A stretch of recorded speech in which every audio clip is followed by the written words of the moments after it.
Good morning, everybody. Um, it's Sunday again. Looks like I have a Saxious waiting to join me, and we have a Mage's Musings. Good morning to you both. If I look tired, that's because I am. Also, humidity has found our area, and I went on a this morning, short walk. Uh, the I'm moist now, so it's not fun. Uh, all right, so let me pull in Saxious here. Good morning, sir. Good morning. Good I know morning. it's not morning where you are, but No, that's all right. it's morning somewhere, right? Exactly. So how you doing? I'm good, thanks. It's Excellent, excellent. yourself. Doing all right. Aside, aside from the humidity. Yeah, it's funny. We went from like, hey, it's 50 degrees, and then like, and breezy to almost 80 and wet and moist, and I'm like, no, that's not okay. Full Metal Dragon is here too as well. I know that Jason from Mechhead Studios was planning to join us as well. So today, figured we'd talk about where we get our inspiration from, where we get ideas for games from. It seems like a nice open topic, and it's kind of heavy and not heavy, but like in the forefront of my mind lately, because I just had a brain burst of ideas for Call of Cthulhu, which I'm not playing right now, but they always come to me when I'm not playing, and then I have them banked for when I am. Uh, Mages. Where do you get your ideas? How do you learn all those lines? Yeah, and the thing is about it is like I don't know if it's not having been an actor. I don't know if it's the same thing, but I know for me, like it's everywhere. The answer, honestly, for where I get my ideas is everywhere, every waking minute of my life, and that's a really lazy and unspecific, non-specific answer, but it's the truth. I mean, and as we talk about it, that'll kind of come out a bit as far as because I guess where to start. I mean, the classic place to get ideas for your games, thinking about D&D, is other fantasy, right? Mm. D&D itself is based on other fantasy. I mean, it was constructed out of the ideas that Gygax and Arneson and the founding fathers uh, pulled from their experience and put into D&D. And then over the years, it has, of course, added new ideas from other sources like Larry Elmore and Tracy Hickman, Margaret Weiss, and all that stuff. But and then we, as the later generations of gamers, take our ideas often from those guys' ideas, but also from like the movies we grew up with and the TV that we grew up with and the books that we read and the comics that we read. And those are the main places that people, I think, get ideas from. And for fantasy, it's a pretty easy way to go. um, but there are other places to get stuff from, and that's kind of where I wanted to focus more on. So, I mean, where is you? I mean, what is the common go to for you as far as like your ideas? Like, let's say we're just talking D&D for now. Yeah. For D&D ideas, where do you usually look? Well, I usually start off in history, and then I look at what events have we had in certain times and certain regions. What happened during those periods? Is there any conflict that I can take of interest? Any intrigue that I can take of interest from there? And then I sort of build it from there. Other times, again, me being working in shipping, I often have to sort of look at the world, political and geographical interactions. I then take interest from what I see there, and I then bring that in. So things like I might suddenly say, "Oh, there is an attempt of a blockade of a port city," and then this is a major thing, and then I will describe how that has further impacts for the local region and ultimately down for the players. So I often turn to the real world that we live in, and I look at what is happening historically and what's happening currently, and I sort of say, right, what are events from here that I can take, and then have that as being a big thing in my campaign. So I take that and sort of spin And it. usually fantasy it up or something, right? Yeah, it's very easy. You can You have know, this faction sort of be like, oh, okay, not going into politics, but like these two countries are not getting along, but might just go like, okay, well, this is a game, a Well, campaign of instead of a global spanning virus being what's causing shipping problems, it's dragons, right? literally that, or Exactly. org raiders are now blockading the canal, which is allowing Yeah. goods to move up and down, which means everything has to now travel over land. But then the land hasn't been properly maintained because the infrastructure has fallen apart, and it's allowed hobgoblin raiders to settle in, as well as goblin warrens, and then there's all these other problems that falls along. It's just there's a myriad of opportunities I find from just looking at history or even just world events and going like, okay, this is something. Ignore all the real life things and just take that and just spin fantasy for it. And that usually many players will go, oh, I really like this. This seems real, mainly because of this. Well, yeah, and that's the thing. I mean, I think if you pull from something that people can connect to, and I think even if they're not like actively conscious of those real world things, they're often going to be at least subconsciously just their day-to-day lives and the stuff that they pick up or they hear at the office or on the radio or whatever. And morning, RW Bishop. um Echo, I see you snuck in here as well, and of course Jason from Mages from Mages Music from Meckhead Studios. Too many M's. We've reached our M quota for channels, but um the I use a lot of history when it comes to Call of Cthulhu scenarios. I feel, but I do use a lot of historical reference for my D&D games. Interestingly enough, a lot of the stuff, at least I think it's interesting, um, for D&D, which is a fantasy medieval setting. I find myself pulling a lot from like the Western genre. Mhm. In terms of the feel of like frontier, and you've probably seen this in our talks about the game you're planning to run, but the concepts of frontier and wilderness often come from my experience living in the Pacific Northwest, but also just the kind of the American pioneer experience. I think is Yeah, uh, it's easy to put in and draw context from. I mean, westerns really translate to D&D pretty well. yeah, I mean, farmstead raided by cowboys is so easy to become farmstead raided by goblins. easily. Yeah, And I can definitely see the yeah, inspirations for that. railroads coming through. I mean, that's any other fantasy commodity or development.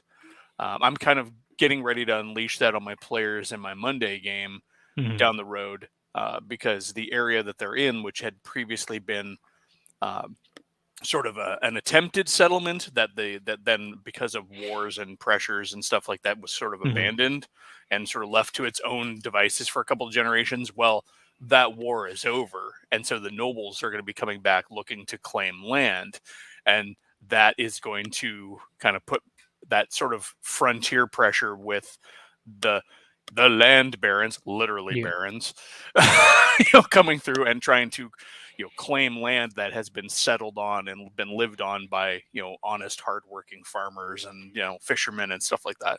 So um Meckhead Studios, you're describing my Texas campaign.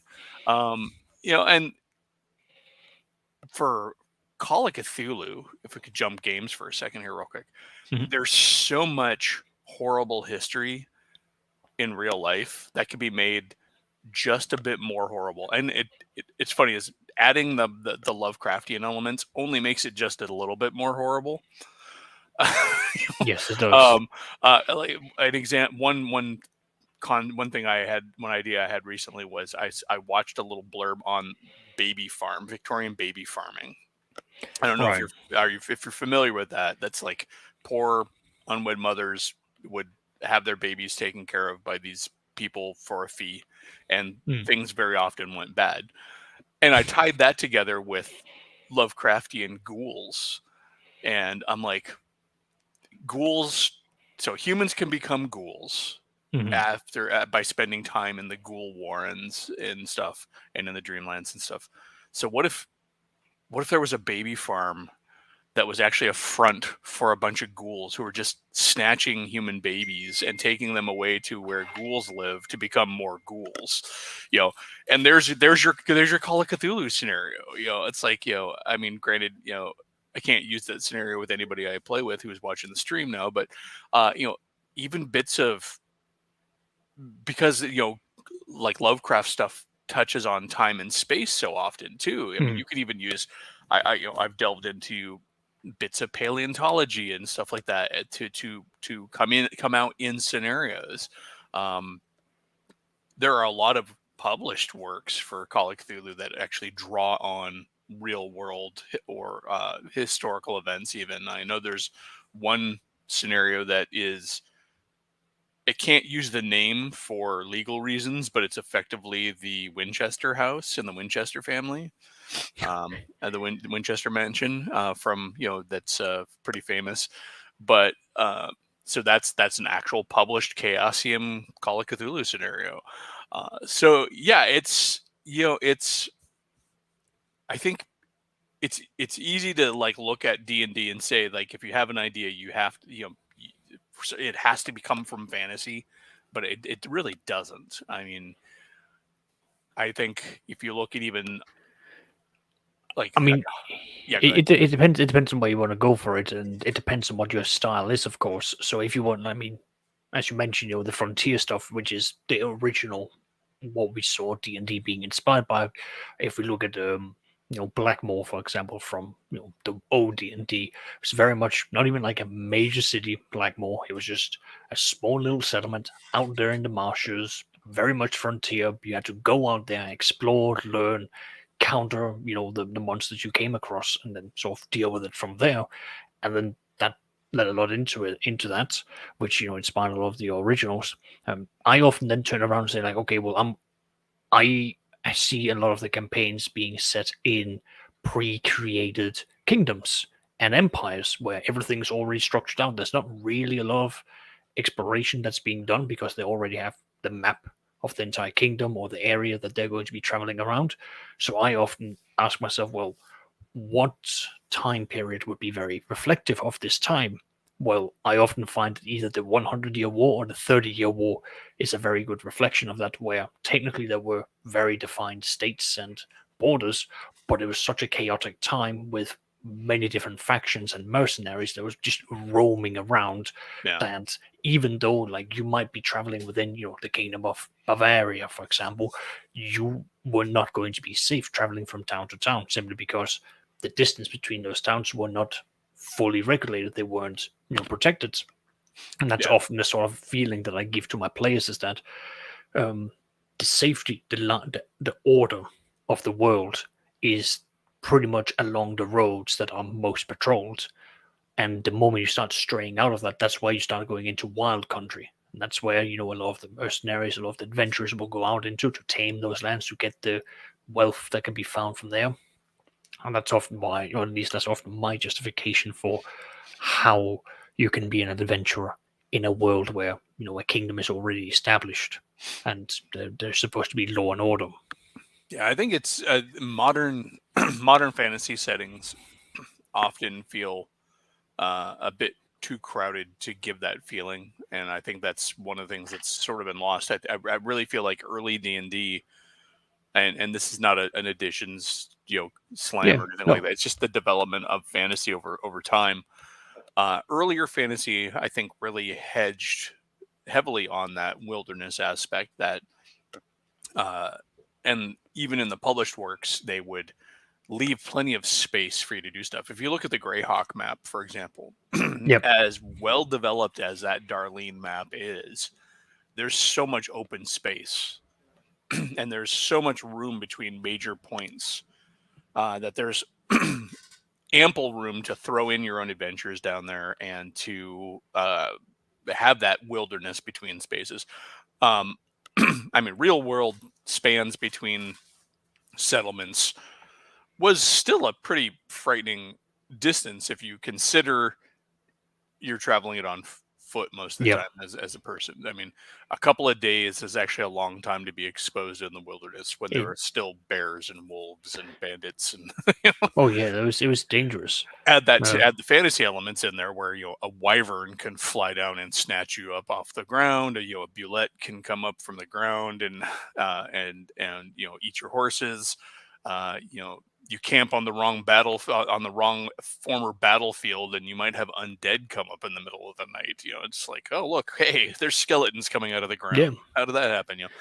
Um, exactly. let's see. I'm trying to think of so. I feel like also understand a good to get a good handle on how to come up with inspiration for games. It does often help to think about where other people have got inspiration from. Like for example, George Lucas, he talks about having pulled from mythology and folklore.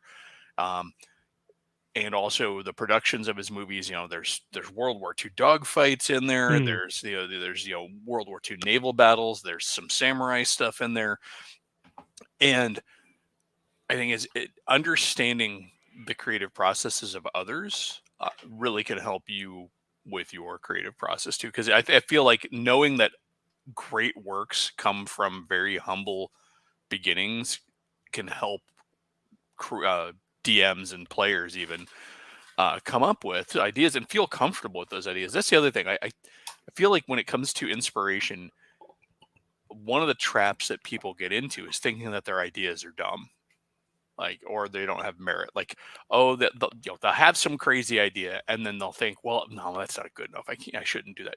You absolutely should. I mean, I don't think there's really nothing I can think of that wouldn't be worth playing out in a campaign, given as long as it fits the tone of your campaign. yeah, the buy-in Uh, is the most important thing. yeah, I mean, you're Once you not. I mean, Crazy Clowns is probably not the best thing to throw into a gritty, dark fantasy game, but even with the right spin, Crazy Clowns can work too. No, you change them from clowns to creepy masked, troubadours or mm, mummers or exactly, like or there's something. there's a there's a lot of things that you can do with it. Hey, Squirrel It's and basically Marhawkwin. I think that a lot of this basically boils down to what's the current atmosphere that you're looking at, and then the second question is what you're thinking of. Would that suit into your atmosphere? Well, does it need to be worked in, or do you need to like build up the buy-in for what is about to happen?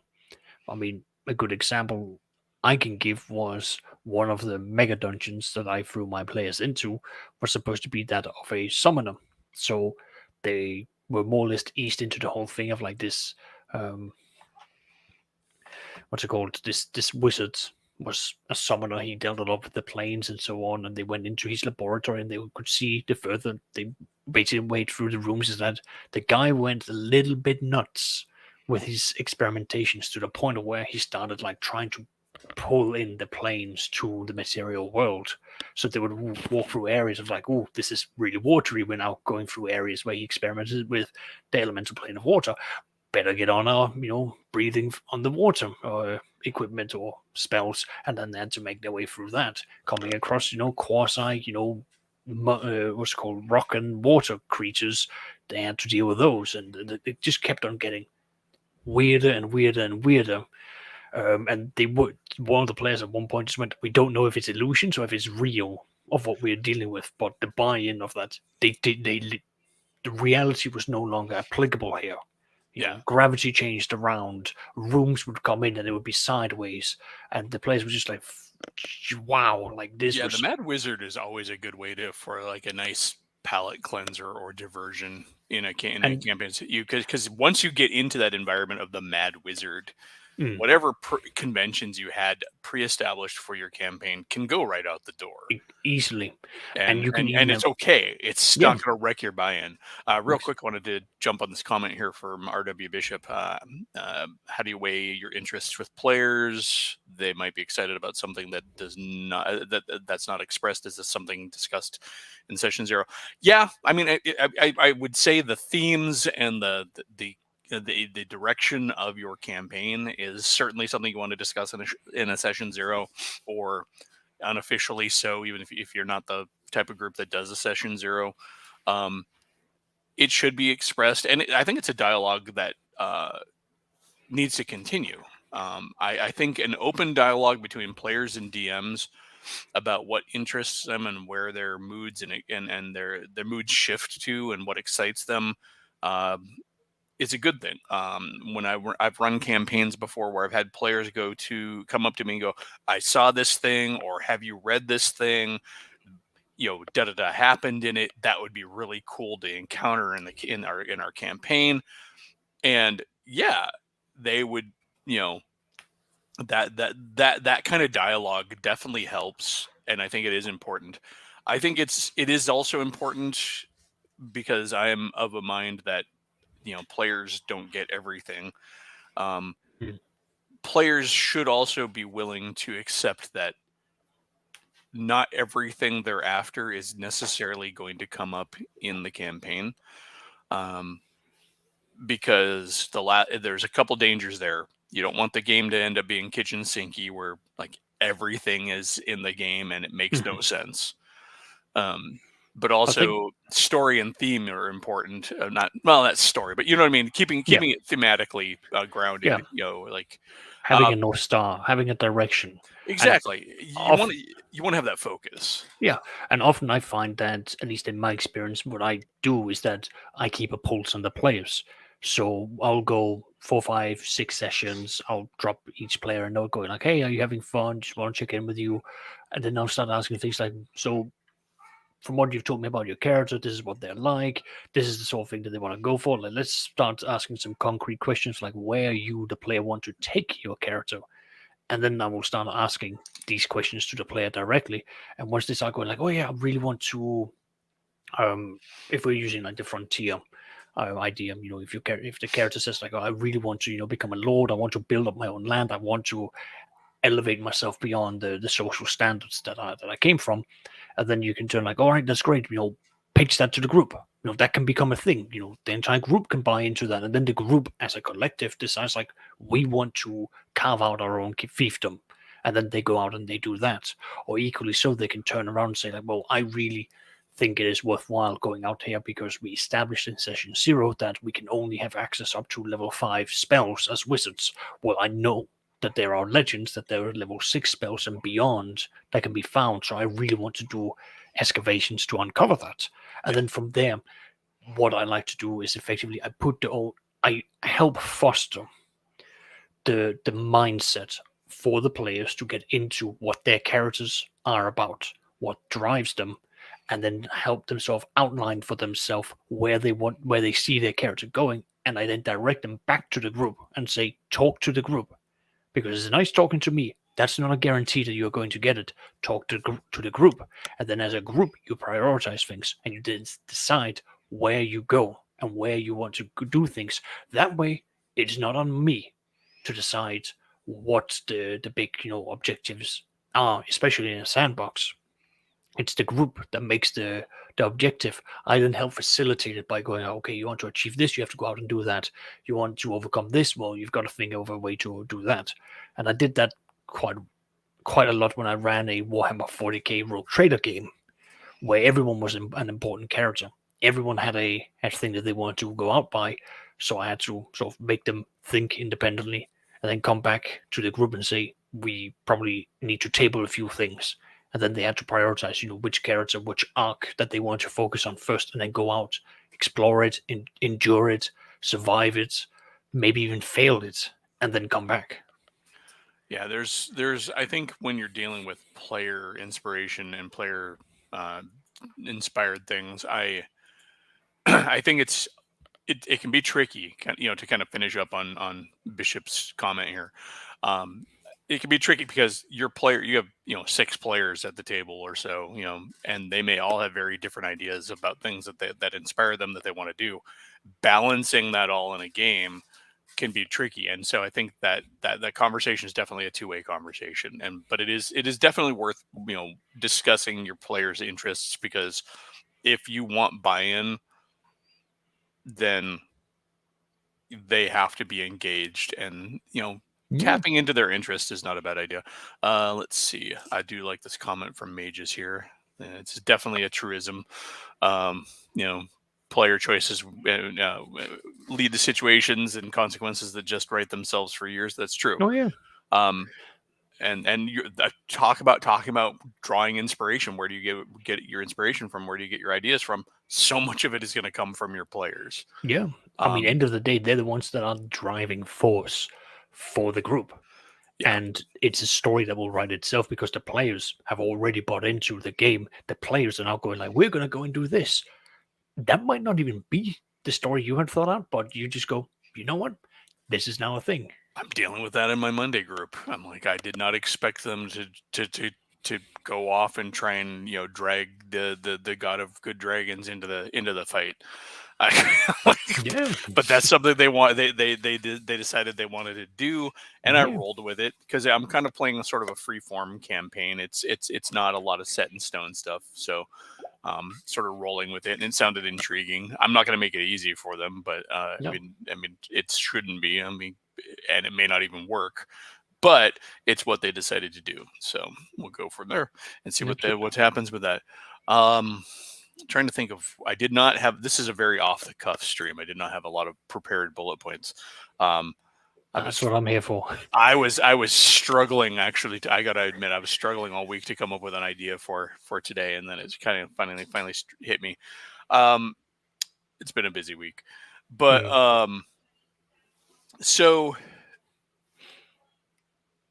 ideas. So when it comes to implementing your ideas, or finding those ideas and bringing them to fruition, do you do you just bank them and then pull them out as you see fit, or do you actually talk about your plans with your players? I mean, not like tell them exactly what you're going to do, Yeah. obviously, I but I do you I try do you I ever try try to. and suss it out and make sure it's okay? Yes. Yeah. Yes, I do. I gauge interest. But that's again, that might just be the weird part of me, because I keep tabs on the pulse of my players. I keep, I see where their interest peaks.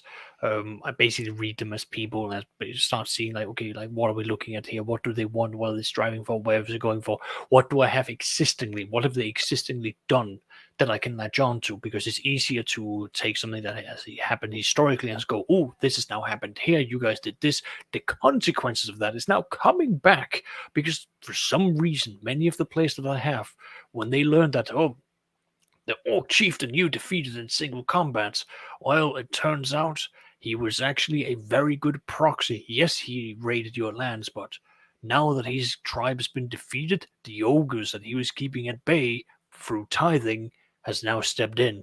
And now you have to deal with the fact that they don't like the fact that you are the immediate challenge. You are now the one that they're going to go after first and foremost. And then I've heard it a multitude of time of players screaming, "Oh no, the consequences of my action have come back."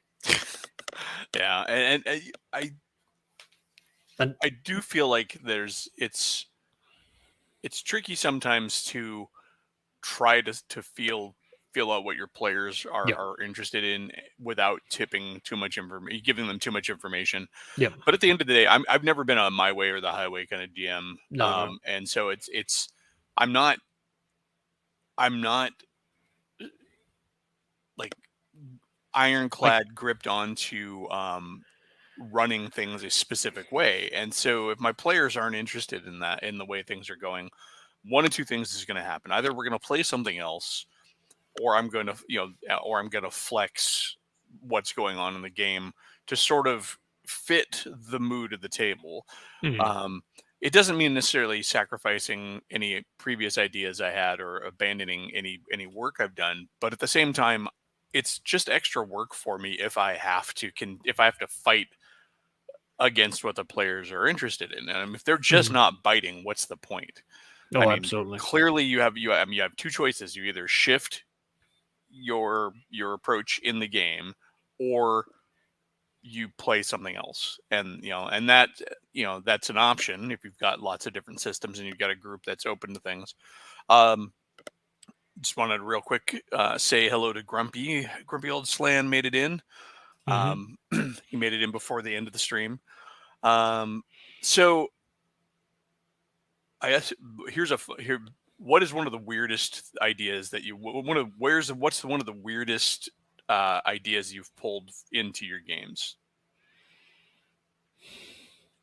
Ooh, good question.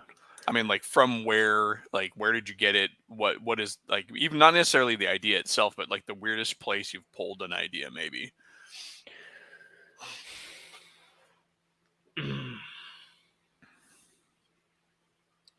I'm trying to think here because my usual MO is to try and work things in. So we're just looking at like the source of inspiration being weird.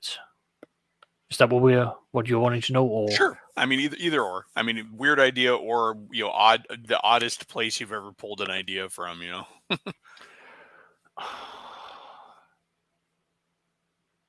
now to the average person? And well, I'm notorious for not being the whole like taxes Excel kind of guy, but like really like I I think like some of the things I just pull out are the fever dreams or the fever ideas that just strike me at like out of the blue, and it could just I don't even know, like I don't even know how I get some of these inspirations from. It's not like often I struggle like consciously sitting down and just doing it. They just grow because I use pre-existing seeds, or I then take from external sources that I just get from passing by. um I think the really oddest one was just when I looked at a picture and there was nothing more to it. It was a creature made out of crystals, and I just looked at it and went, "This has to be implemented somehow. I don't care how, but like this now has to be in there." Just a random picture I found when just browsing through, um, the internet. I just went, This has to be made in now." And then bam, like just like found a way of just like, okay, you're now dealing with this thing. He has this, crystal creature. It might be a golem, it might be an ex outsider. We've got no idea, but like this is now in front of you. Starting it out was an absolute nightmare because I didn't even know what it was going to be. But I more or less just went, this is in here now. Help us, because I don't know where this is going to go, but we're going to find out soon enough. Yeah, and it's and those are the things that I like. I mean, honestly, I mean, just flipping through a monster book is often really good just for inspiration. That's why I still like to just occasionally just sit down with my monster books Yeah. and flip through them.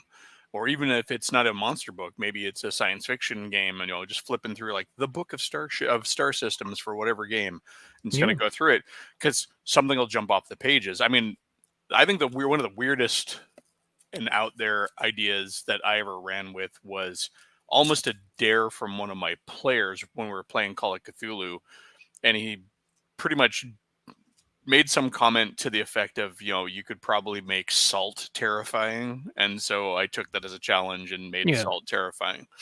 Because Uh, Because I know, like the bullywugs in my campaigns, the frog people, I latched onto like a very specific paragraph, or very specific set of words that basically went that they eat anything and they hoard up resources.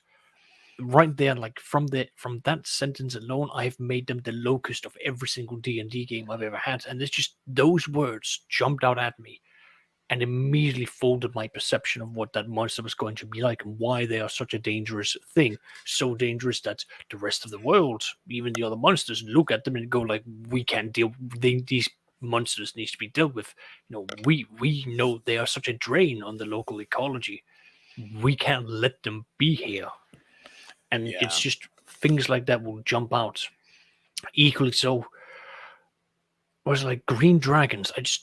In passing, I just came across that they find elves to be a delicacy, and that immediately made me have green dragons terrorize an elven community because it loved the taste of elves, and that became a focal point for players to come out and deal with it. But at the same time, I rolled for the what's it called the rumors. The rumors were incorrect, so rather than being a dragon, it was a wyvern. The players going into this didn't exactly prepare too much for it. A lot of fighting happened, and then an ongoing joke of like, "Oh, we were lied to. It wasn't a wyvern; it was a green dragon. Where's the green wyvern? We have to go and find the green wyvern." So that now became an ongoing joke of like why the plot continues because we have to find the Green Wyvern. There you go. I mean, crazy. And R.W. Bishop has another good comment here. Inspiration is a very tricky concept. Ideas that get my heart racing. I mean, you kind of that's the curse of being a GM DM Yeah. is I don't know how many times I have had to fight to keep my inspiration in a campaign because some other idea has jumped out and really captured my heart. Like I really want to Mm. do this, but I'm in the middle of this. Yeah. Yeah. It's like in the past, I might have multiple games going simultaneously. That's harder to do these days, but still working at it. I know Mages Musings posted this one. Yo, Mages, I will say with this idea, I had and still have an idea for a D&D campaign that sort of plays off this. It's a fusion of a couple of ideas. So I have a campaign in which I want to run an all monk campaign where it's set in a world where all of the animal styles of martial arts and stuff and all of the various monkly methods were actually taught to them by animal people in another kingdom. And so the game is these human monk characters have to go to this in animal kingdom, and so they would be fighting a bunch of animals and stuff in D&D. And nowadays you could do it because they have games like Humblewood and all those other D&D-esque games that spin off anthropomorphic animals. But yeah, I mean, right there's a good inspiration. I mean, you could easily do something like that if you wanted to run a campaign. I mean, you got now in like 5th edition, there's so many animal races in there, but even in the past, I've spun off the standard races into being animal races before. Yeah. Halflings become mice, gnomes become hedgehogs, and half orcs become badgers. Uh, um, so I mean, inspiration, yeah, it definitely comes anywhere. Let's see, and of course, he goes on to talk about how that worked out. um, but yeah, inspiration is a weird one to talk about because everybody's going to be different. Everybody's inspiration comes from someplace different. And I was saying before is I think a part of the big important part of it, honestly, is to learn to become comfortable with those things that inspire you, and learning how to turn them into the stories you want to tell. So I think it's also worth just briefly mentioning. It's absolutely worth knowing how you take in information. If you are a visual audio or a what's it called? If it's like movies, reading, or audio that like gets you to learn things, try and rely on those medias that are best for you. Yeah, Some of us are very good at reading. Others are will not be the best of readers, but they'll then be really good at listening, and then an audiobook would grant them all the information that they would need, or equally so, going on YouTube and just going like random funny events of history, blah blah blah, and then you can take it off from there. But like finding out how you can get that in is probably like what I think is very. It would be good. It would help you in where you can then take the medium or the medium to process in hello, the information. Hey. Hello, hello. how's it going, Mar Oh, Hockman? you're talking about like getting sources of inspiration, and a specific example that popped up in my mind was time travel stories. It's like a lot of people when they think of Terminator, they think like, oh, it's the time travel they do in the Terminator is you physically go across time, and well, okay, that is the thing that people see most often because it's the way it happens in the original and the second one and the third one, but they also did it where people would displace objects through time.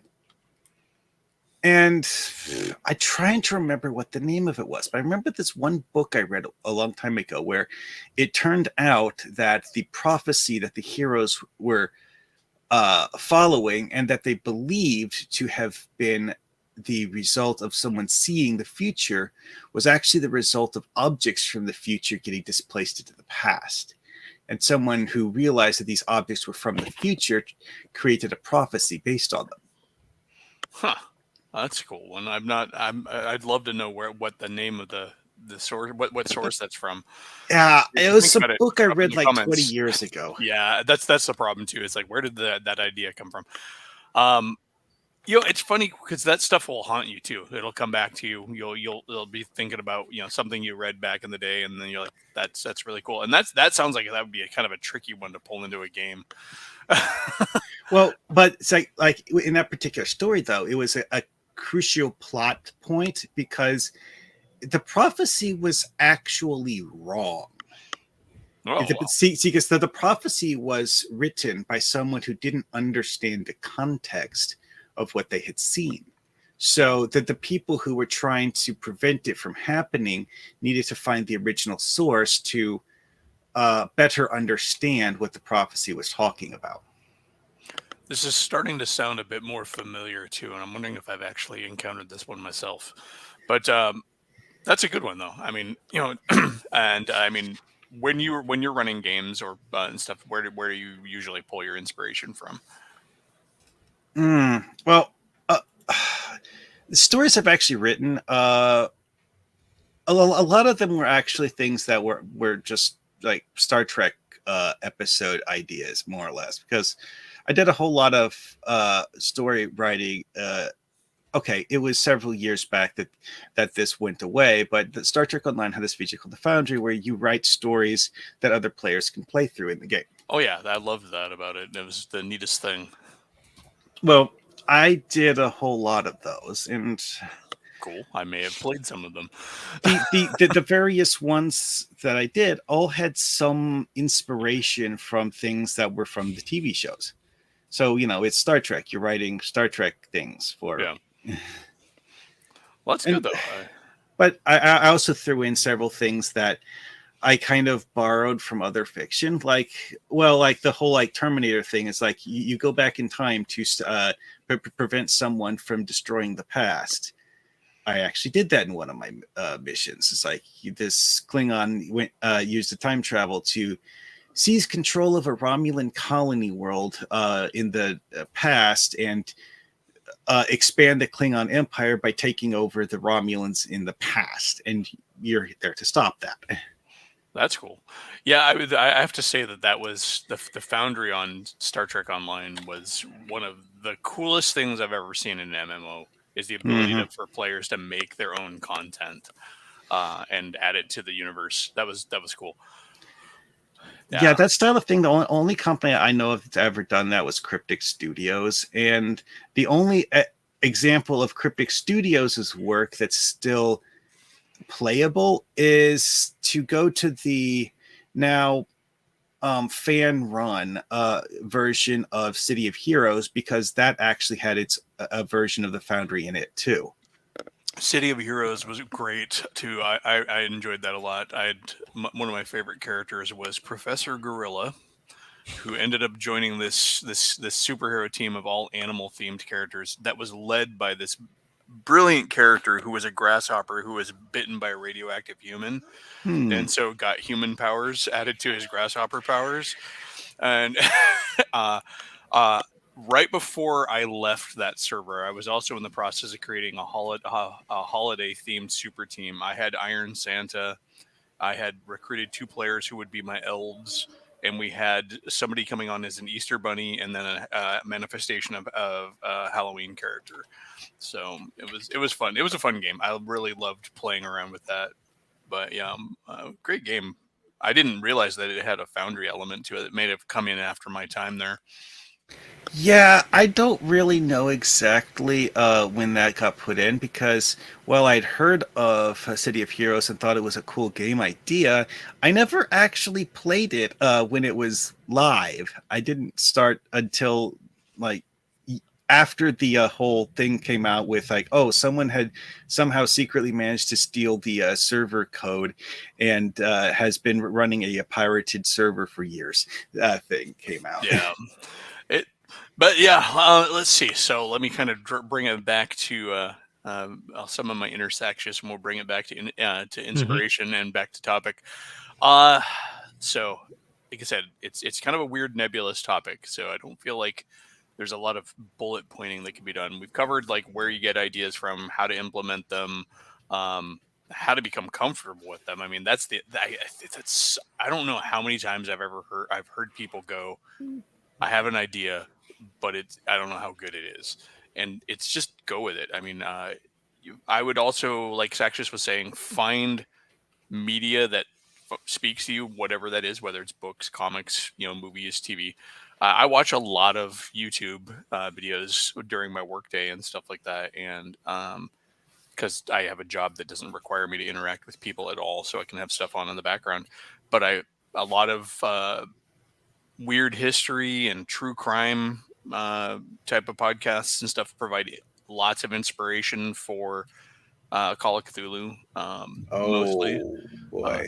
And but even weird little historical elements, like learning that there is a giant cavern underneath St. Louis where the Anheuser-Busch family used to tuck their beer or whatever, was an interesting inspiration for a Call of Cthulhu idea. I mean, on Earth, if you look at exotic geography, you will find things that exist in real life that most people, if you put that into a story, they'll be like, "What kind of bullshit is this?"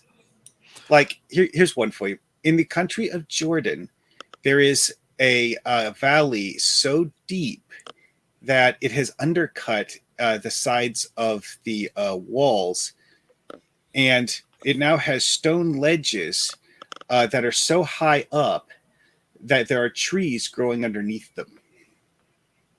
That's crazy. That is insane.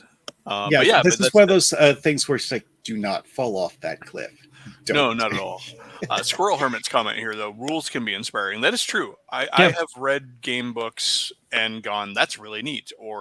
And actually, I have to say, I am horrible with this because I'm a constant tinkerer, and I will often start homebrewing for games before I even have a chance to play the actual game, because one read through on the rule book, and I'm like, oh, but then there's also this thing you could do, or you could do this other thing, or why isn't this in here? Or Warhammer was notorious for this, because I'd read through it and I'm like, this thing they mentioned in the story is amazing. Why don't we have rules for it?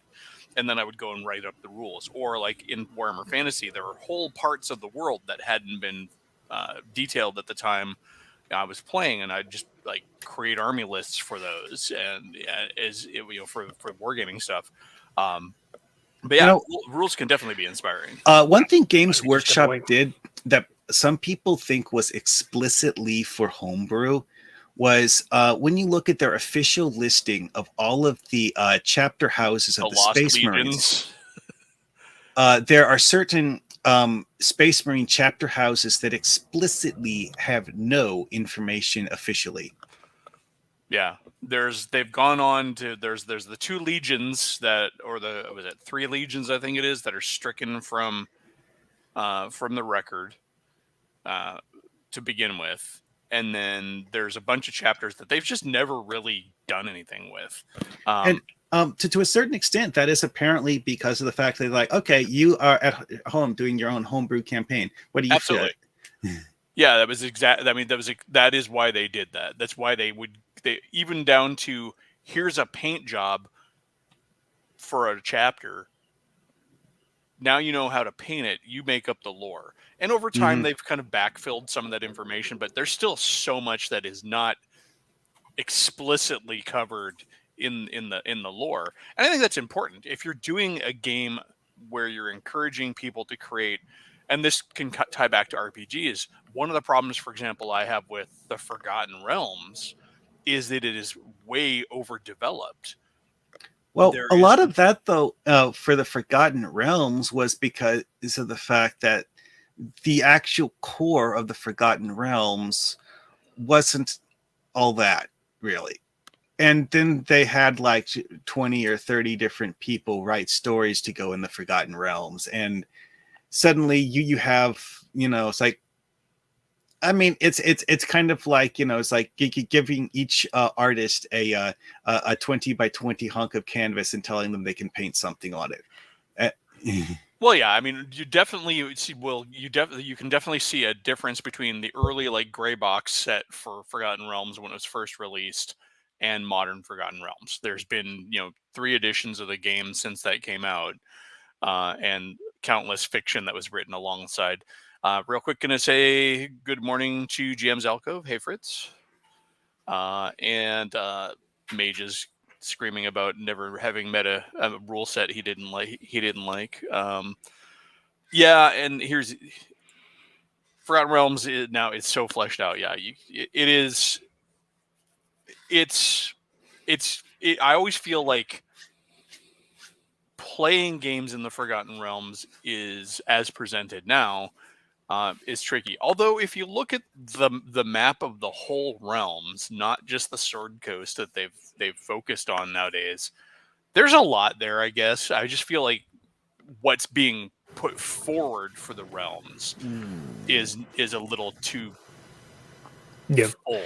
But I think that's also down for Well, the question of like, do you want a pre-established world or where things are laid out for you as a DM, where you just have to open a book, read the book, and then you've got an idea from there, and you can take it, in whatever direction you want from there.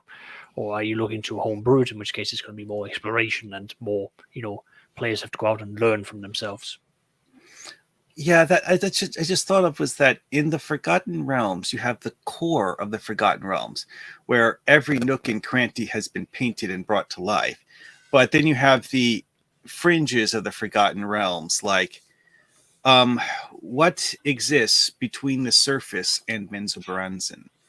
There's talk of how there's miles and miles of caverns and stuff that aren't controlled by dark elves down there. What's in those? Yeah, I don't remember any stories ever talking about that. No, there's not a lot. I mean, there is still room. I mean, and honestly, any person who's running a game can write that room in too, because ultimately the campaign world is your own. But yeah, and that's exactly, I think Mages touched on the same point right here. You can definitely discard anything you want, and that's one of the caveats I always put forward whenever I'm running in an established setting. Is I'm running it as I see it, and as I'm not necessarily going to be canonically pure. I suppose one thing you can also do is like, okay, what if X didn't happen? What if Y happened instead? And then just like intentionally create a historical branching point in the narrative. Well, yeah. Alternative histories, alternative futures, that's always something. I mean, inspiration-wise, there are many paths you can take with it. I used to preempt to players if we were going to be using the Forgotten Realms. I preemptively told them I'll use the map, but I'm not going to use the world. Like I might be reading into bits and pieces of it, but don't expect me to sit and read. I don't know how many wiki pages worth of information. Yeah, you would spend months just trying to read all of it because of the fact that you're literally reading like 100 novels. Yeah, I run into the same problem running Star Wars, for example. I may be a big Star Wars fan, but I have not read everything, and honestly, not all of it is great. So there's a reason why Disney tossed out the extended universe stuff, is because while some of it was amazingly good, there was a whole lot of it that was not. Yeah, I mean, the same thing with Star Trek novels. I mean, like the Star Trek, if you play Star Trek, there's a lot of context there as well. Some of it good, some of it bad. But Saxus, you were trying to make a point. I'm sorry. Yeah, so taking an inspiration, I had a conversation with another player almost like a year ago now, where we were talking about 2000 AD with Judge Dredd, and we talked about how much we liked the idea of Mega City 1 and how there was so much you can do in that, although the world of Judge Dredd was maybe a little bit too wacky. And then it suddenly hit us that, wait, what if we took Waterdeep and we just took the current population, we just expanded it like tenfold, and we explained it by just saying magic, magic here, there, and there. There's like big areas, or what's it called, homegrown farms that keeps the population fed, create food and water as a common spell, extremely high fantasy, and then we just take everything and we put it on steroids. There is a sunken city in the harbor. There's access to the Underdark, from the Yawning Portal. There's everything that will be following in from there, and then we have a massive city crawl, but where it's such a the city in itself is an absolute jungle to navigate around, and we can really build on it from there. And that was an inspiration we just sort of had. We ran with it, and then we added on top of it with that every player has has their own shop, so that there's a buy-in. So everyone's out there doing something. We need to get items for the magic shop. We need to go out and do this so we can create these items, or we need to lawyer up and get into court so that there was something for them to do. And that was something that really bounced around. It was just difficult to execute that. But just as an idea, like you could take something that's very left field, straight out of sci-fi with Judge Dredd. And go on. Oh, go ahead.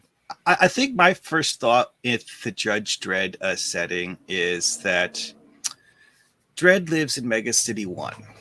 Why is it called 1? It's the first one of them. There are other cities, to my understanding. Exactly. So just like play in a different city.